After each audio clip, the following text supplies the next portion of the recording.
الحمد لله الذي لم يتخذ ولدا ولم يكن له شريك في الملك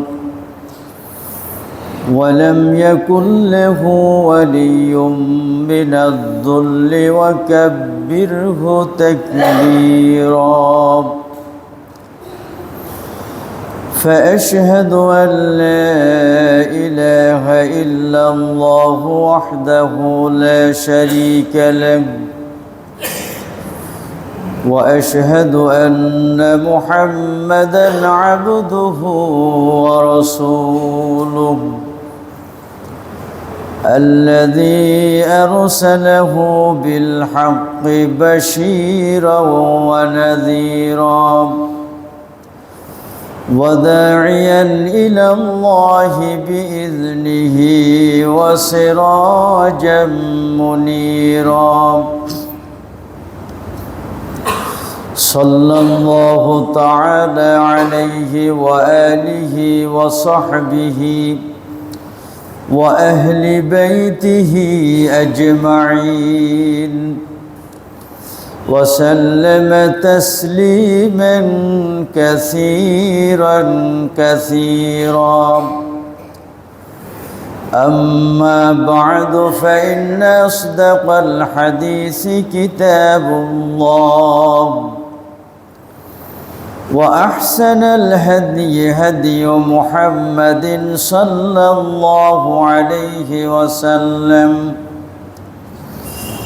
وخير الأمور عوازمها وشر الأمور محدثاتها وكل محدثة بدعة وكل بدعة ضلالة وكل ضلالة في النار فقد قال الله تعالى وتبارك في كلامه المجيد فإذا قرأت القرآن فاستعذ بالله من الشيطان الرجيم فأعوذ بالله السميع العليم بوجهه الكريم من الشيطان الرجيم بسم الله الرحمن الرحيم قاف والقرآن المجيد بل عجبوا أن جاءهم منذر منهم فقال الكافرون هذا شيء عجيب أإذا متنا وكنا ترابا ذلك رجع بعيد قد علمنا ما تنقص الأرض منهم وعندنا كتاب حفيظ بل كذبوا بالحق لما جاءهم فهم في أمر مريج أفلم ينظروا إلى السماء فوقهم كيف بنيناها وزيناها وما لها من فروج والأرض مددناها وألقينا فيها رواسي وأنبتنا فيها من كل زوج بهيج تبصرة وذكرى لكل عبد منيب ونزلنا من السماء ماء مباركا فأنبتنا به جنات وحب الحصيد والنخل باسقات لها طلع نضيد رزقا للعباد وأحيينا به بلدة ميتا كذلك الخروج كذبت قبلهم قوم نوح وأصحاب الرس وثمود وعاد وفرعون وإخوان لوط وأصحاب الأيكة وقوم تبع كل كذب الرسل فحق وعيد أفعينا بالخلق الأول بل هم في لبس من خلق جديد أما بعد فقد قال الله تعالى في كلامه المجيد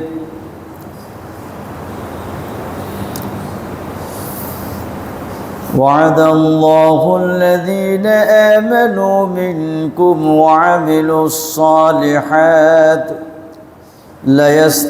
ليستخلفنهم في الأرض كما استخلف الذين من قبلهم وليمكنن لهم دينهم الذي ارتضى لهم وليبدلنهم من بعد خوفهم أمنا يعبدونني لا يشركون بي شيئا ومن كفر بعد ذلك فأولئك هم الفاسقون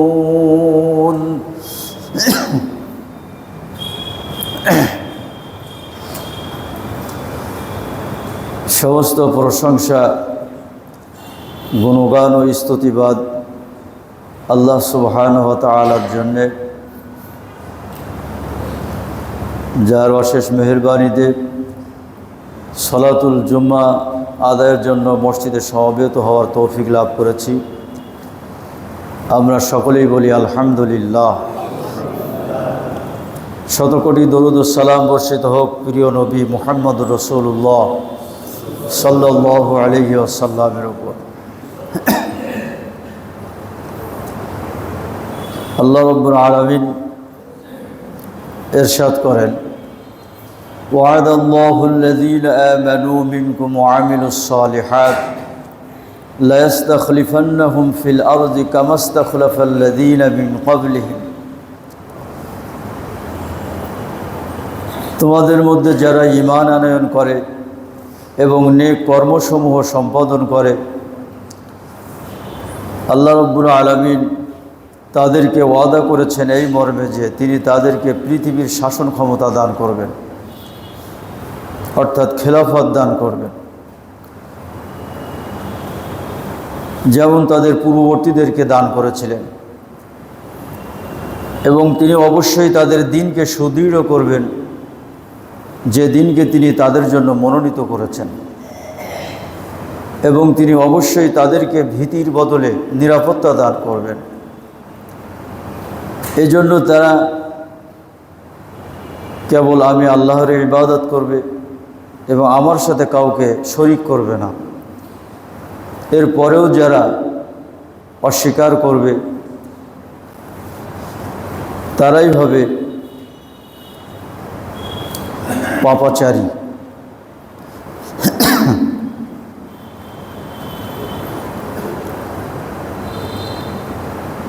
এই আয়াতে কারিমার মধ্যে আল্লাহ পাক উম্মতে মুসলিমার জন্য তিনটি ওয়াদা করেছেন, যা আমি গত কয়েক জুমা ধরে বলে আসছি। যার প্রথমটি হচ্ছে পৃথিবীর খেলাফত প্রদান।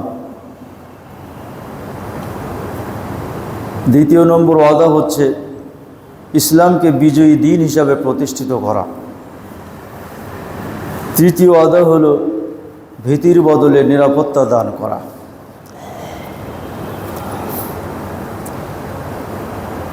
তবে শর্ত হচ্ছে ঈমানদার এবং সৎ কর্মশীল হতে হবে। এই ঈমানদার এবং সৎ কর্মশীল যদি হওয়া যায় তাহলে আল্লাহ পাকের এই ওয়াদা আমাদের সম্মুখে বাস্তবে রূপ লাভ করবে, যেমন ইতিপূর্বে এর বাস্তবতা আমরা দেখে এসেছি।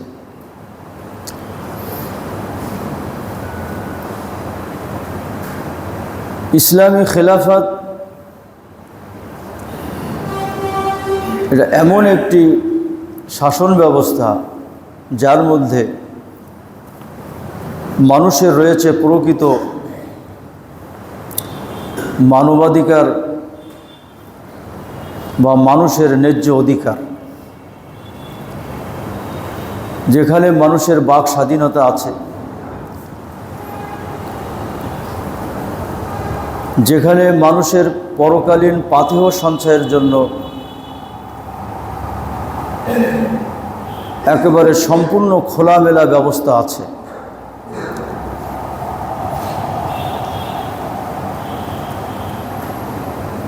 আল্লাহ রাব্বুল আলামিন অন্য একটি আয়াতে বলছেন, ওয়ালা তাহিনু ওয়ালা তাহজানু ওয়া আনতুমুল আ'লাউনা ইন কুনতুম মুমিনিন। আল্লাহ তাআলা বলছেন যে তোমরা হীনবল হইও না, তোমরা দুঃখিত হইও না, তোমরাই বিজয়ী হবে যদি তোমরা মুমিন হও। এই শান্তির স্বর্গ দুনিয়াতে আল্লাহ তাআলা আমাদেরকে দান করবেন যদি আমরা মুমিন হতে পারি। এটা আল্লাহ পাকের ওয়াদা। মাক্কি জিন্দেগিতে কুফারে কুরাইশরা আল্লাহ রসুলের কাছে অনেক লোভনীয় প্রস্তাব দিয়েছিল। টাকা পয়সার, সুন্দরী নারী এবং নেতৃত্ব, এই সমস্ত লোভনীয় প্রস্তাব আল্লাহ রসুলের সামনে নিয়ে এসেছিল। বিনিময়ে শর্ত একটি যে এই তাওহীদের দাওয়াত বন্ধ করতে হবে। তার জবাবে আল্লাহ রসুল তাদের যে কথাটি বলেছিলেন, আল্লাহ পাকের এই ওয়াদাটি তাদেরকে স্মরণ করিয়ে দিয়েছিলেন। আল্লাহ রসুল বলেছিলেন যে আপনারা যে প্রস্তাব আমার কাছে নিয়ে এসেছেন, এর চেয়েও কি আমি সুন্দর একটি কথা আপনাদেরকে বলবো না, যে কথাটি যদি আপনারা মেনে নেন তাহলে আরব আজম তথা গোটা বিশ্ব আপনাদের নেতৃত্বে ছায়াতলে চলে আসবে। তখন কাফিররা বলেছিল, সে কথাটা কি? অবশ্যই আমরা সেটা মেনে নেব। আল্লাহ রাসূল একটা বাক্যই তাদের সামনে উচ্চারণ করেছিলেন, সেটা হলো লা ইলাহা ইল্লাল্লাহ, লা মা'বুদা বিহাক্কিন ইল্লাল্লাহ। আপনারা বলুন যে লা ইলাহা ইল্লাল্লাহ, আল্লাহ ব্যতীত সত্যিকারের কোনো মা'বুদ নাই। আপনারা যে বহু এলাহার উপাসনা করেন, এগুলো পরিত্যাগ করেন, এই শিরক পরিত্যাগ করে এক আল্লাহর প্রতি আপনারা ঈমান নিয়ে আসেন, তাহলে গোটা বিশ্ব আপনাদের পদানত হবে। আল্লাহ পাক বলছেন, তোমরা যদি ঈমানদার হও তাহলে তোমাদের পৃথিবীর শাসন ক্ষমতা দেওয়া হবে। আর আল্লাহ রসুল মাক্কি জিন্দেগির একেবারে প্রাথমিক পর্যায়ে কুফারে কুরাইশদেরকে বলছেন যে তোমরা ঈমান আনো আল্লাহর প্রতি, আরব আজম তোমাদের পদানত হবে। তাহলে আল্লাহ এবং তার রসুলের এই ওয়াদার বাস্তবায়নকে আমরা দেখিনি। আমি সেই ইতিহাস মুসলমানদের বিজয়ের একটা প্রতিবেদন আপনাদের সামনে কয়েক জুমা আগে পেশ করেছিলাম। আল্লাহ এবং তার রসুলের এই ওয়াদা পুরো বাস্তবে রূপ লাভ করেছিল। আল্লাহ পাক সূরা মুমিনুনের 51 নম্বর আয়াতে বলছেন, ইন্না লানানসুরু রুসুলানা ওয়াল্লাযীনা আমানু ফিল হায়াতিদ দুনিয়া ওয়া ইয়াওমা ইয়াকুমুল আশহাদ। আল্লাহ তাআলা বলছেন, নিশ্চয় আমরা অবশ্যই আমাদের প্রেরিত রসুলগণকে এবং যারা ঈমানদার তাদেরকে সাহায্য করব। এটা কার কথা বলেন? আল্লাহর কথা। সূরা মুমিনুনের 51 নম্বর আয়াত। আল্লাহ তাআলা বলছেন, নিশ্চয় আমরা আমাদের প্রেরিত রসুলগণকে এবং যারা মুমিন ওয়াল্লাযীনা আমানু এবং যারা ঈমান আনবে তাদেরকে অবশ্যই সাহায্য করব ফিল হায়াতিদ দুনিয়া, এই দুনিয়াতে, ওয়া ইয়াউমা ইয়াকুমুল আশহাদ এবং কিয়ামতের দিন যেদিন সাক্ষী সমূহ দণ্ডায়মান করা হবে, দাঁড় করানো হবে সেই দিন। বলুন আলহামদুলিল্লাহ। তাহলে আল্লাহ পাক নিজেই ওয়াদা করছেন যে আমি আমার রসুল এবং যারা মুমিন তাদেরকে আমি সাহায্য করব। তাই তাদের সংখ্যা কম হোক আর বেশি হোক, পৃথিবীর শুরু থেকে অদ্যাবধি মুসলমানেরা যত লড়াই করেছে মুশরিকদের বিরুদ্ধে, সব সময় মুসলমানদের সংখ্যা ছিল কম, কাফেরদের সংখ্যা ছিল বেশি। আল্লাহ তাআলা বলেছেন কাম মিন ফিয়াতিন কলিলাতিন গলাবাত ফিয়াতান কাসীরাতাম বিইজনিল্লাহ। কত ক্ষুদ্র দল বৃহৎ দলের উপরে বিজয়ী লাভ করেছে আল্লাহ পাকের নির্দেশে। বোন আলহামদুলিল্লাহ। এই ক্ষুদ্র দল বিজয়ী হয়েছিল কেন? এদের অস্ত্র ছিল কি আপনারা বলেন তো? ঈমান। এটা ভালো করে মনে রাখবেন, এদের অস্ত্র ছিল ঈমান। ঈমানের বলে বলিয়ান হয়ে তারা লড়াই করেছিল এবং আল্লাহ পাক তাদের বিজয় দান করেছেন। আল্লাহ রসুলের জীবনে ছোট বড় 27 থেকে 39টা যুদ্ধ সংগঠিত হয়েছে। এই 27 থেকে 39টা যুদ্ধের মধ্যে মাত্র একটি যুদ্ধে মুসলমানদের সৈন্য সংখ্যা ছিল বেশি। কোন যুদ্ধে বলুন তো? বলতে পারেন কেউ? হুনাইনের যুদ্ধে। হুনাইনের যুদ্ধে মুসলমানদের সংখ্যা ছিল বেশি। আর এই যুদ্ধে মুসলমানদের ভিতরে একটু দম্ভ এসে গিয়েছিল। তারা বলেছিল যে এতটা যুদ্ধ হয়েছে, আমরা সংখ্যায় কম, আমরা জয়ী হয়েছি, আর আজকে আমরা সংখ্যায় বেশি, আমরা তো হাসতে খেলতেই কাফেরদের উপরে জয়ী হব। যুদ্ধ যখন শুরু হয়ে গেল তখন কি হলো? মুসলমানরা সব ময়দান ছেড়ে পালালো। তারপরে অনেক ইতিহাস আল্লাহ পাক পরবর্তীতে মুসলমানদের বিজয় দান করলেন। তাহলে সংখ্যাধিক্যের কারণে মুসলমানরা কোনোদিন বিজয়ী হয়নি। মুসলমানেরা বিজয়ী হয়েছে একমাত্র ঈমানের বলে বলিয়ান হয়ে, এবং চিরকাল তারা সংখ্যায় কম ছিল। আল্লাহ পাক সেই কথাই বলছেন, আমি আমার রসুল এবং যারা মুমিন এদেরকেই সাহায্য করব, শুধু দুনিয়ায় না আখিরাতেও। দুনিয়া এবং আখিরাত উভয় জগতে আমি এদেরকে সাহায্য করব। নূহ আলাইহিস সালাম দাওয়াত দিয়েছিলেন কত বছর বলুন তো? 950 বছর। কয়জন মানুষ হেদায়েত হয়েছিল? কেউ বলেছেন 19 জন, কেউ বলেছেন 40 জন, কেউ বলেছেন 80 জন। 80-র বেশি না, 950 বছরে দাওয়াতের ফল হচ্ছে 80 জন মানুষ হেদায়েত হয়েছে। বলুন, নূহ আলাইহিস সালাম এবং 80 জন মুমিন তারাই বিজয়ী হয়েছিল না নূহ আলাইহিস সালামের কওম বিজয়ী হয়েছিল? নূহ আলাইহিস সালামের গোটা কওমকে আল্লাহ পানিতে ডুবিয়ে মারেননি? মাত্র এই 40-140 জন মানুষ যারা নৌকায় আরোহণ করেছিল, ফাংজাইনাহু আসহাবাস সাফিনা, আল্লাহ পাক বলেছেন যারা নৌকায় উঠেছিল নূহর সঙ্গে তাদেরকে আমি রক্ষা করেছিলাম। আর নূহ আলাইহিস সালাম এই 40 জন মানুষকে নিয়ে পৃথিবীর প্রতিনিধিত্ব করেছিলেন, খেলাফতের দায়িত্ব পালন খেলাফত কায়েম করেছিলেন। আলহামদুলিল্লাহ। অল্প সংখ্যক মানুষ এইভাবে যদি আমি একটা একটা করে নবীদের কাহিনী বা মুসলমানদের কাহিনী যদি এক এক করে বলি, অনেক ঘটনা বলা যাবে, বেশি দূর যাওয়া যাবে না। যে কথা বলতে চাচ্ছি আমি সেটাই, যে আমরা যদি মুমিন হতে পারি তাহলে আল্লাহ পাক অবশ্যই আমাদের এই কাঙ্ক্ষিত খেলাফত দান করবেন। বাংলাদেশে এত মুসলমান, এদেশে ইসলামী খেলাফত কায়েম হয় না কেন? উত্তর একটাই, আমরা কোয়ালিটি সম্পন্ন মুসলমান না। যারা ইসলামী দিন কায়েম করার জন্য গলা ফাটাচ্ছি তাদের ভিতরে সেই ধরনের কোয়ালিটি আমরা দেখতে পাই না, যার কারণে আল্লাহ তাআলার এই ওয়াদা আমরা সত্যরূপে দেখতে পাই না, আমরা বাস্তবে এটা দেখতে পাই না। আল্লাহ রসুল ইসলামের রাজনৈতিক বিজয়ের 5টা ধারা আমাদের সামনে রেখে দিয়েছেন। এটা আপনাদের সামনে একটু আজকের খুতবায় একটু শুনিয়ে দেয়। ইসলামের বিশ্বব্যাপী ইসলামের রাজনৈতিক বিজয়ের 5টা ধারা আমাদের সামনে উল্লেখ করেছেন। 5টা ধারা কি আল্লাহ রসুল বলছেন? দেখুন, আল্লাহ রসুল বলছেন তাকুনুন নুবুওয়াতু ফীকুম মা শা আল্লাহু আন তাকুনা আইয়াশা আল্লাহু সুম্মা ইয়ারফাউহা আল্লাহু ইযা শাআ আইয়ারফাহা। আল্লাহ রাসূল বলছেন, তোমাদের মাঝে নবুয়ত থাকবে যতদিন আল্লাহ পাক ওটা রাখবেন ততদিন। তারপরে তিনি নবুয়ত উঠিয়ে নেবেন যখন তিনি উঠিয়ে নেওয়ার ইচ্ছা করবেন। এক। দুই, সুম্মা তাকুনু খিলাফাতুন আলা মিনহাজিন নবুওয়া ফাতাকুনা মা শা আল্লাহু আন তাকুনা সুম্মা ইয়ারফাউহা আল্লাহু ইযা শাআ আইয়ারফাহা। তারপরে নবীদের তরিকায়, নবীদের রেখে যাওয়ার তরিকায় খেলাফত প্রতিষ্ঠিত হবে, খেলাফত কায়েম হবে। আল্লাহ পাক যতদিন চাইবেন ওটা রেখে দিবেন, তারপরে ওটা আবার আল্লাহ উঠিয়ে নেবেন।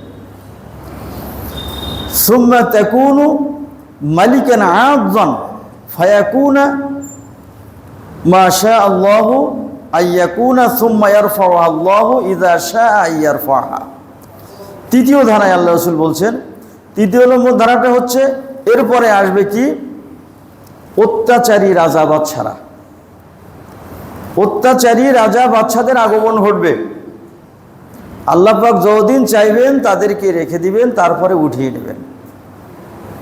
সুম্মা তাকুনু মালিকান জাবারিয়ান ফাতাকুনা মা শা আল্লাহু আন তাকুনা সুম্মা ইয়ারফাউহা আল্লাহু ইযা শাআ আইয়ারফাহা। চতুর্থ ধারায় আল্লাহ রাসূল বলছেন, অতঃপর এই মালিকান জাবারিয়ান, জবরদখলকারী, জবরদখলকারীদের আগমন ঘটবে, জবরদখলকারীদের শাসন প্রতিষ্ঠিত হবে। তারা ততদিন থাকবে যতদিন আল্লাহ পাক তাদেরকে রাখতে চাইবেন, তারপরে আল্লাহ পাক ওদেরকে উঠিয়ে নেবেন। পঞ্চম নম্বর ধারা আল্লাহ রাসূল বললেন, সুম্মা তাকুনু খিলাফাতুন আলা মিনহাজিন নবুওয়া সুম্মা সাকাতা। আল্লাহ রাসূল বললেন, এরপরে আবার নবীদের তরিকায় খেলাফত কায়েম হবে। এই পর্যন্ত বলে আল্লাহ রাসূল চুপ হয়ে গেলেন, এই পর্যন্ত বলে আল্লাহ রাসূল চুপ হয়ে গেলেন। তাহলে ইসলামের বিশ্বব্যাপী রাজনৈতিক পাঁচটা ধারা আপনারা বুঝলেন তো। প্রথম হচ্ছে নবুয়ত, দ্বিতীয় হচ্ছে নবীদের তরিকায় খেলাফত কায়েম, তৃতীয় হলো অত্যাচারী রাজা বাদশাদের আগমন, তৃতীয় হলো জবরদখলকারীদের রাজত্ব কায়েম, এটা হলো চতুর্থ, তাই তো। পঞ্চম, আমার নবীদের তরিকায় দুনিয়াব্যাপী খেলাফত কায়েম হবে। তাহলে আমাদের নিরাশ হওয়ার কিছু নাই যে এই খেলাফত আর কায়েম হবে না, এটা সম্ভব না। হ্যাঁ, এর ব্যাপারে এটা নিয়ে নিরাশ হওয়ার কিছু নেই। আল্লাহ রাসূল আশার আলো আমাদের সম্মুখে রেখে গিয়েছেন। তবে বর্তমানে আমরা হাদিসের ভাষ্য অনুযায়ী আমরা এখন এই যে ওই জবরদখলকারী শাসকদের অধীনে আছি চতুর্থ জামানায়। হাদিসের ভাষ্য অনুযায়ী এখন পৃথিবীব্যাপী, বিশ্বব্যাপী এই যে চতুর্থ জামানা অর্থাৎ জবরদখলকারীদের জামানায় আমরা আছি। এই যে ধর্মনিরপেক্ষতার নামে মানুষকে প্রথমে ধর্মের গণ্ডি থেকে বের করে আনা হয়েছে। বলা হয় না, ধর্ম যার যার, দেশ সবার, ধর্ম যার যার, উৎসব সবার। আরও বলা হয় কি, যে ধর্ম আর রাজনীতি আলাদা, রাজনীতির ভিতরে ধর্ম নাই, ধর্মের ভিতরেও রাজনীতি নাই। আবার একটু বাড়িয়েও বলা হয় যে ধর্ম হলো, রাজনীতিতে ধর্ম হলো আফিন স্বরূপ, নাউযুবিল্লাহি মিন যালিক। এই সমস্ত কথাগুলো বলে এই ধর্মনিরপেক্ষতার নামে মানুষদেরকে ধর্মের গণ্ডি থেকে বের করে সম্পূর্ণ দুনিয়াবি বা নাস্তিক্যবাদী দর্শনের দিকে নিয়ে আসা হচ্ছে। আর এই ধর্মনিরপেক্ষতা লালন করা হচ্ছে গণতন্ত্রের আড়ালে, গণতন্ত্রের আড়ালে ধর্মনিরপেক্ষতাকে লালন করা হচ্ছে।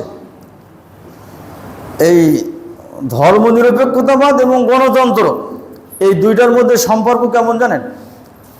ধরেন একটা পাকা কলা, একটা পাকা কলা, এই পাকা কলার ওপরের খোসাটা হচ্ছে গণতন্ত্র, আর ভিতরের শ্বাসটা হচ্ছে ধর্মনিরপেক্ষতাবাদ। গণতন্ত্রের আড়ালে ধর্মনিরপেক্ষতাবাদকে লালন করা হচ্ছে। আর এই যে গণতন্ত্র, এই গণতন্ত্র মানুষকে মানুষের দাসত্বের শৃঙ্খলে আবদ্ধ করেছে। জনগণই সকল ক্ষমতার উৎস। এই সুরসুরি দিয়ে মানুষ আজ মানুষের রবের আসন দখল করে নিয়েছে। নির্বাচনী রাজনীতির নামে নেতৃত্বের লড়াই আজ ঘরে ঘরে এবং অফিসের চার দেওয়ালের মধ্যে প্রবেশ করেছে। ন্যায় নীতি, ন্যায় বিচার আজ শক্তিমানদের একচ্ছত্র অধিকার। জাহিলি যুগের গোত্রদ্বন্দ্ব বর্তমান নগ্ন রাজনৈতিক দলীয় দ্বন্দ্বের রূপ লাভ করেছে।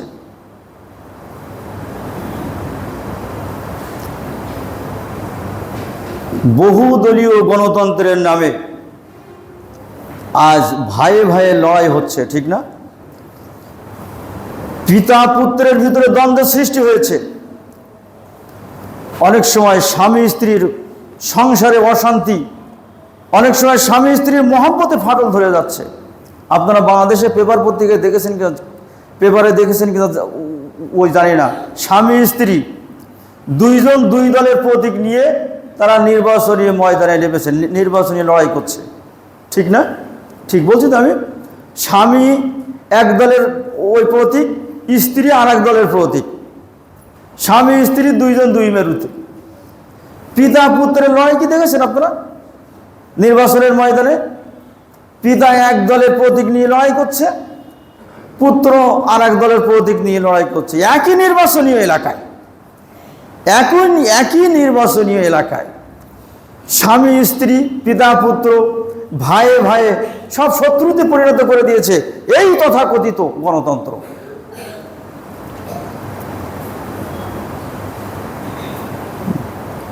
এদেশে বৃহৎ এক রাজনৈতিক দলের নেতার নাম যখন উচ্চারণ করা হয়, তার আগে বিশেষণটা কি বলা হয়? যে বহুদলীয় গণতন্ত্রের প্রবক্তা অমুক, তাই বলা হয় না? ও সমস্ত অন ইসলামিক রাজনৈতিক দলের কথা বাদ দেন, যারা ইসলামী রাজনীতি করছে সে বৃহৎ এক ইসলামী দলের নেতার বক্তব্য গত কয়েকদিন আগে বাংলাদেশ প্রতিদিনে দেখলাম। তিনি বলছেন যে বাংলাদেশের রাজনীতি আফগানিস্তানের মতো হবে না, বাংলাদেশের রাজনীতি সিরিয়ার মতো হবে না, যেসব দেশে গণ অভ্যুত্থান ঘটেছে সেই সব দেশের মতো বাংলাদেশের রাজনীতি হবে না। আমরা আধুনিক গণতন্ত্রে বিশ্বাসী, আমরা গণতন্ত্রের সিস্টেমে এগিয়ে যাব। এটা কি কোনো ইসলামী নেতার বক্তব্য হতে পারে? আমার কথা কি অবিশ্বাস হচ্ছে আপনাদের? পত্রিকা আমার কাছে সংরক্ষিত আছে। তো কথা হলো এই গণতন্ত্র মানে কি? দলতন্ত্র। গণতন্ত্র মানে দলতন্ত্র। আপনারা বলুন, ইসলামে দলাদলি হারাম না হারাম? এই দলাদলি হারাম না হারাম? ইসলামে দলাদলি করা হারাম না? যদি আমার কথা বিশ্বাস নাই, বাড়ি গিয়ে কোরআন মাজিদের সূরা আলে ইমরানের 105 নম্বর আয়াতকে পাঠ করবেন। সেখানে আল্লাহ তাআলা কি বলছে দেখুন, ওয়ালা তাকুনু কাল্লাযীনা তাফাররাকু ওয়াখতালাফু মিন বা'দি মা জাআহুমুল বায়্যিনাত। আল্লাহ পাক বলছেন, যাদের কাছে আমার বিধান, আমার আদেশ নিষেধ থাকার পরেও যারা দলাদলি করে এবং মত পার্থক্য করে, তোমরা তাদের মতো হইও না। আল্লাহ তাআলা বলছেন তোমরা ওয়ালা তাকুনু, তোমরা তাদের মতো হইও না, তাফাররাকু, যারা দলাদলি করে, ওয়াখতালাফু, মত পার্থক্যের সৃষ্টি করে, মিন বা'দি মা জাআহুমুল বায়্যিনাত, আল্লাহর পক্ষ থেকে বায়্যিনাত আসার পরেও যারা এগুলো করে, দলাদলি করে, আল্লাহ পাক বলছেন তোমরা তাদের মতো হইও না। আর আমরা বলছি যে আমরা বহুদলীয় গণতন্ত্রে বিশ্বাসী। সূরা আলে ইমরানের 103 নম্বর আয়াত পড়ো, আল্লাহ তাআলা বলছেন ওয়াতাসিমু বিহাবলিল্লাহি জামিআ ওয়া লা তাফাররাকু। আল্লাহ তাআলা বলছেন যে তোমরা আল্লাহর রজ্জুকে সংঘবদ্ধভাবে মজবুতভাবে আঁকড়িয়ে ধরো, ওয়া লা তাফাররাকু, সাবধান তোমরা দলাদলি করো না। আল্লাহ পাক সাবধানতা উচ্চারণ করছে যে তোমরা দলাদলি করো না। দলাদলি করলে তোমরা ধ্বংস হয়ে যাবে, বরং তোমরা আল্লাহর রজ্জুকে একতাবদ্ধভাবে আঁকড়িয়ে ধরো।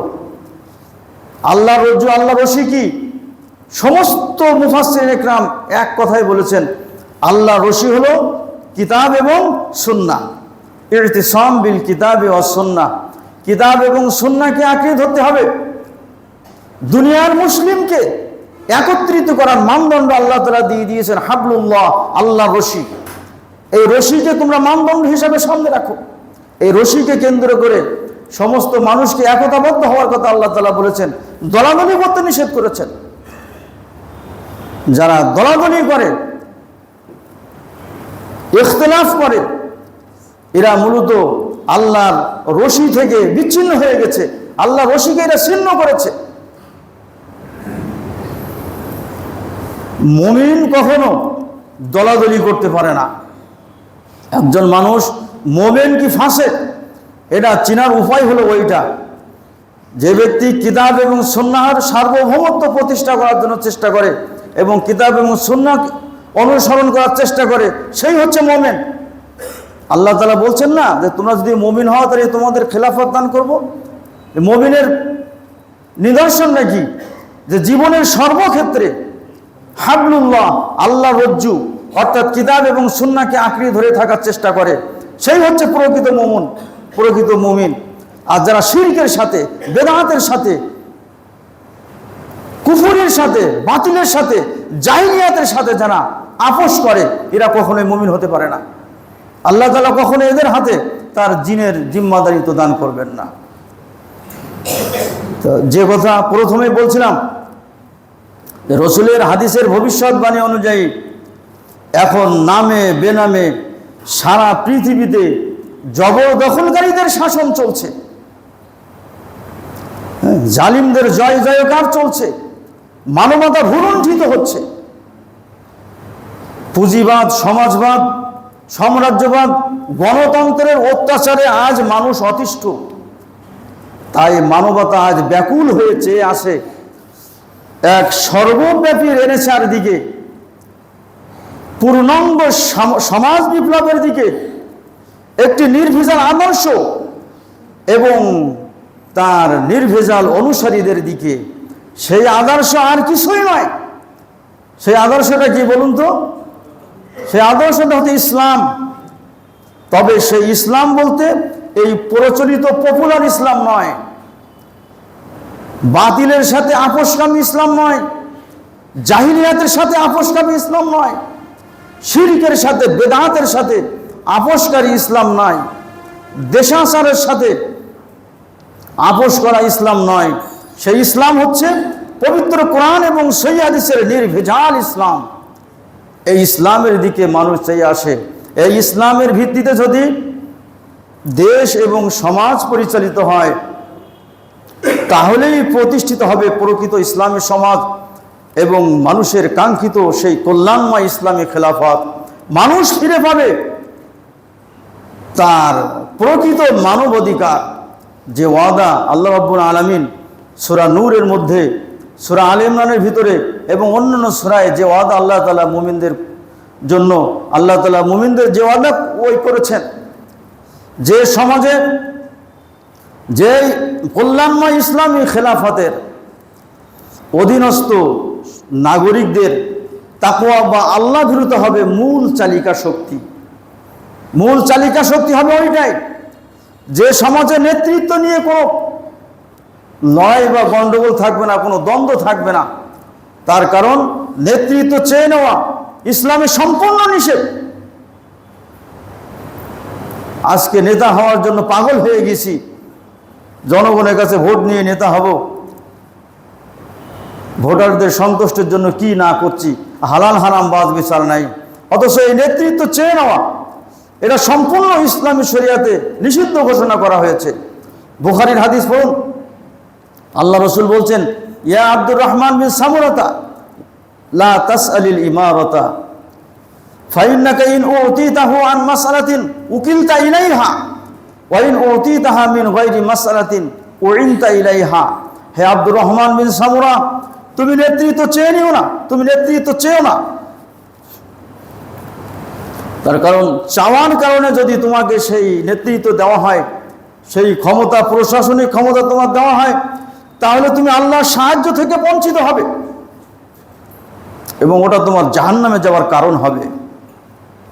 আর না চাইতেই তোমার ঘাড়ে যদি সেটা চেপে যায়, তাহলে মনে করবে যে সেটা আল্লাহর পক্ষ থেকে এসেছে, এই ব্যাপারে তুমি আল্লাহর সাহায্য প্রাপ্ত হবে এবং এই নেতৃত্ব তোমার জান্নাতে যাওয়ার ওসিলা হবে। বোন আলহামদুলিল্লাহ, নেতৃত্ব কখনোই চেয়ে নেওয়া যাবে না, ইসলামী শরিয়াতে সম্পূর্ণ এটা নিষেধ। অন্য একটি হাদিসে সহিহ মুসলিমের ভিতরে আল্লাহ রাসূল বলছেন, ইন্না ওয়াল্লাহি লা নুআল্লি আলা আমালিনা হাযা আহাদান সাআলাহু ওয়ালা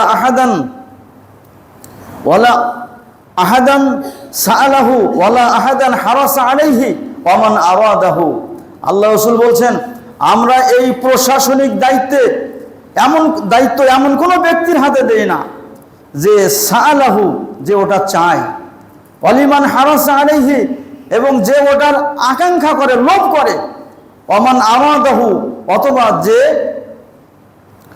কি বলে, যে চায় এবং যে ওটা লোভ করে, আর সর্বশেষ যে ওটা আকাঙ্ক্ষা করে, এমন ব্যক্তিকে আমরা নেতৃত্ব দান করি না। এটা ইসলামী নীতি। মানুষের কাঙ্ক্ষিত কল্যাণময় ইসলামী খেলাফত যখন প্রতিষ্ঠিত হবে, সেখানে এই নেতৃত্ব নিয়ে ঝগড়াঝাটি থাকবে না, যে নেতৃত্ব নিয়ে আমাদের মধ্যে এত মারামারি, হানাহানি, গুম খুন, কত কি হয়ে যাচ্ছে। ইসলামী খেলাফত এটা সম্পূর্ণ নিষিদ্ধ। কেননা এটিকে কিয়ামতের দিন সবচেয়ে বড় আমানতের জবাবদিহিতা হিসাবে কঠিনভাবে ভয় করা হয়। যেহেতু আল্লাহ রাসূল বলেছেন, মা মিন আবদিন আইয়াস্তারঈহাল্লাহু রাঈয়াতান ইয়ামুতু ওয়া ইয়াওমা ইয়ামুতু ওয়া হুয়া খাশুন লিরাঈয়াতিহি ইল্লা হারামাল্লাহু আলাইহিল জান্নাহ। আল্লাহ রাসূল বলছেন, আল্লাহ পাক যখন কিছু সংখ্যক মানুষের উপরে, কোনো ব্যক্তির বা কিছু সংখ্যক মানুষের নেতৃত্ব দান করেন, আর সেই ব্যক্তি এমন অবস্থায় মৃত্যুবরণ করলো যে তার উপরে ওই অর্পিত দায়িত্বের সে খেয়ানাত করলো, ইল্লা হারামাল্লাহু আলাইহিল জান্নাহ, আল্লাহ তাআলা ওই নেতার জন্য জান্নাতকে হারাম করে দিবেন। কি কঠিন জবাবদিহিতা দেখুন। অন্য একটি হাদিসে এসেছে, আল্লাহ রাসূল বলছেন, লিকুল্লি গাদিরিন লিওয়াউন ইনদাস্তিহি ইয়াউমাল কিয়ামাতি ইয়ারফাউ লাহু বিকদরি গাদরিহি আলা ওয়ালা গাদিরান লিকুল্লি গাদিরিন ইল্লা আমির আম্মা। আল্লাহ রাসূল বলছেন, কিয়ামতের দিন প্রত্যেক বিশ্বাসঘাতকের জন্য তার বিশ্বাসঘাতকতা বা প্রতারণার পরিমাণ অনুযায়ী তার কোমরের পিছে একটি উঁচু পতাকা টাঙিয়ে দেওয়া হবে, উঁচু পতাকা ঝুলিয়ে দেওয়া হবে। প্রত্যেক মানুষ দেখবে যে এই হলো বিশ্বাসঘাতক। আল্লাহ রাসূল বলছেন, সাবধান থেকো, যে জনগণের দায়িত্ব নিয়ে যারা দায়িত্ব খেয়ানত করে, ওরাই হবে কিয়ামতের দিন সবচেয়ে বড় খেয়ানতকারী, সবচেয়ে বড় বিশ্বাসঘাতক। তাহলে ক্ষমতা চেয়ে নেওয়া ইসলামী শরিয়াতে নিষেধ, এবং ওটাকে কিয়ামতের দিন কঠিন জবাবদিহি, আমানতের জবাবদিহিতা হিসাবে ওটা ভয় করা হয়। তার কারণ কিয়ামতের দিন এই নেতা যেমন তার দায়ভার নিয়ে উঠবে, ঠিক তেমনি তার অধীনস্থদের দায়ভারও তার বহন করতে হবে। সূরা আনকাবুত পড়ুন, সূরা আনকাবুতের 13 নম্বর আয়াতে আল্লাহ তাআলা বলছেন, ওয়ালা ইয়াহমিলুন্না আসকালাহুম ওয়া আসকালাম মা আসকালিহিম ওয়ালা ইউসআলুন্না ইয়াউমাল কিয়ামাতি আম্মা কানু ইফতারুন। আল্লাহ পাক বলছেন যে কিয়ামতের দিন তারা বহন করবে তাদের দায়ভার, আর সেই সাথে তাদের অধীনস্থদের দায়ভারও তারা বহন করবে। চিন্তা করতে পারেন নেতা হওয়ার জন্য কি দৌড়ঝাঁপ আমরা করি, আর সেই নেতাদের জন্য আল্লাহ রাসূল কি সাবধান বানিয়ে দিয়ে যাচ্ছেন, কি সাবধানতা আমাদের জন্য আল্লাহ রাসূল দিয়ে যাচ্ছেন। অথচ এই নেতৃত্ব লাভের জন্য আমাদের দৌড়ঝাঁপের কোনো অন্ত নাই। আল্লাহ রাসূল মক্কা এবং মদিনা উভয় স্থানে ইসলামের রাজনৈতিক বিশ্বব্যাপী রাজনৈতিক বিজয়ের যে ভবিষ্যৎবাণী করেছিলেন, রাজনৈতিক বিজয়ের যে ভবিষ্যৎবাণী করেছিলেন, সেটা আল্লাহ রাসূলের জীবদ্দশায় এবং মৃত্যুর পরেও সেটা বাস্তবায়িত হয়েছে এবং আগামীতেও এই বিজয়ের ধারা অব্যাহত থাকবে। যদিও আমরা এখন এই জবরদখলকারীদের জামানায় আমরা আছি, কিন্তু এর পরেও আলো উদ্ভাসিত হবে আল্লাহ রসুলের ভবিষ্যৎবাণী অনুযায়ী।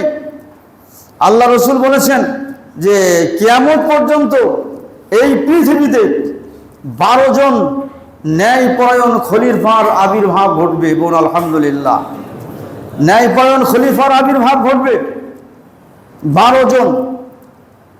এই জন্য বিদ্বানগণ বলেছেন যে খেলাফতের রাশেদার স্বর্ণযুগ 30 বছরে সীমিত নয়, বরং 4 খলিফার পরেও পৃথিবীতে উন্নত গুণাবলী সম্পন্ন খলিফাদের আবির্ভাব ঘটবে। খলিফাদের আবির্ভাব ঘটবে, যেমন উমাইয়া খলিফা ওমর ইবনে আব্দুল আজিজ, যাকে ইসলামের 5ম খলিফা হিসেবে ধরা হয়।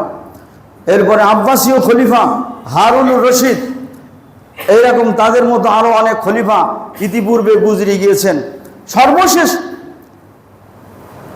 পৃথিবীতে আসবেন ইমাম মাহদী এবং ঈসা আলাইহিমুস সালাম।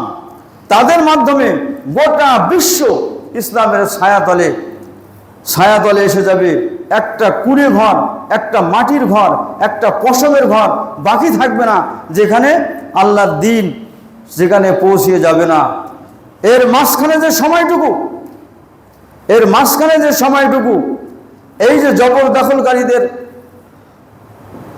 জামানায় আমরা আছি, ইমাম মাহদী এবং ঈসা আলাইহিস সালাম আসবেন, এর মাঝখানে যে সময়টুকু কি এই অবস্থায় চলবে? না।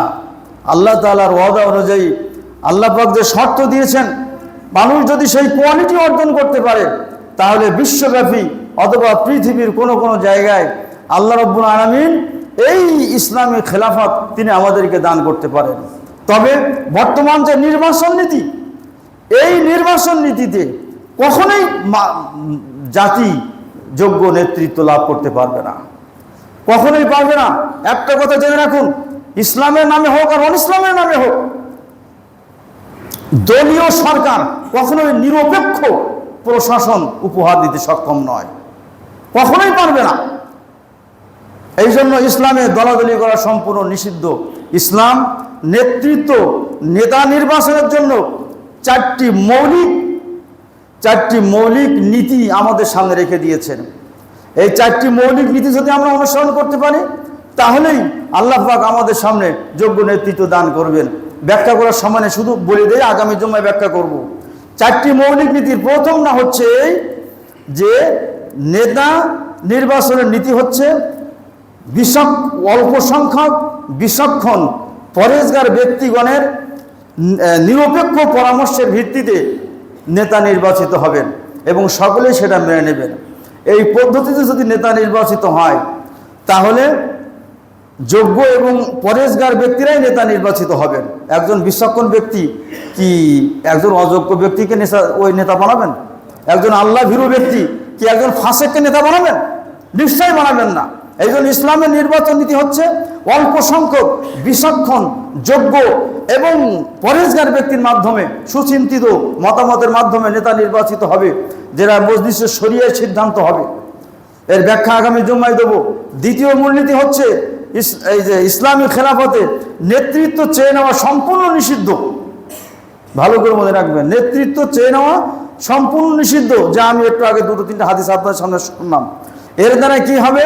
এই নেতৃত্ব লাভ এবং নেতৃত্ব দখলের কোনো প্রতিযোগিতা থাকবে না, কোনো প্রতিযোগিতা থাকবে না, নেতৃত্ব নিয়ে কোনো মারামারি থাকবে না। তৃতীয় মূলনীতি হচ্ছে এই যোগ্য থাকা অবধি খলিফা বা আমির স্বপদে বহাল থাকবেন। তাহলে কি হবে? নেতৃত্ব নিয়ে ঝগড়া মারামারি বা নেতৃত্বের প্রতি লোভ আর মানুষের থাকবে না। আবু বকর, ওমর, ওসমান, আলী রাদিয়াল্লাহু তাআলা আনহু খলিফা থাকা অবস্থায় কিন্তু মৃত্যুবরণ করেছিলেন। যোগ্য থাকা অবধি খলিফা স্বপদেই বহাল থাকবেন, কোনো নির্বাচন ভোটাভুটির মাধ্যমে তাকে সরানো যাবে না, এটা ইসলামী নীতি নয়। চতুর্থ হচ্ছে যে নেতা হবেন পুরুষে, নেতা হবেন পুরুষ। নেতা যদি পুরুষ হয় তাহলে নারীরা নিরাপদে থাকবেন, নারীরা এতে নিরাপদে থাকবে, যেহেতু আল্লাহ তাআলা বলেছেন সূরা নিসার ভিতরে, আর রিজালু কাওয়ামুনা আলান নিসা, পুরুষরা হচ্ছে নারীদের অভিভাবক, নারীদের পরিচালনা পুরুষেরাই করবে। বুখারীর হাদিসে আল্লাহ রাসূল বলছেন, লা ইউফলিহা কওমান আল্লাহু আমারাহুম ইমরা, ওই জাতি কখনোই সফলতা অর্জন করতে পারবে না যে জাতি তাদের প্রশাসনিক কার্যক্রম নারীর হাতে ন্যস্ত করেছে। এই চারটি মূলনীতি মেনে যদি আমরা নেতা নির্বাচন করি তাহলে আমরা যোগ্য নেতা পাবো। আল্লাহ পাক আমাদেরকে সেই তৌফিক দান করুন। আল্লাহুম্মা আমিন। আকুলু কওলি হাযা আস্তাগফিরুল্লাহ লাকুম ওয়া লিসাইরিল মুসলিমিন। বারাকাল্লাহু লানা ওয়া লাকুম ফিল কুরআনিল আযীম ওয়া নাফা'না ওয়া ইয়্যাকুম বিল আয়াতি ওয়াদ যিকিরিল হাকীম। ইন্নাহু তাআলা জাওয়াদুন কারীমুন মালিকুম বারুর রাউফুর রহিম।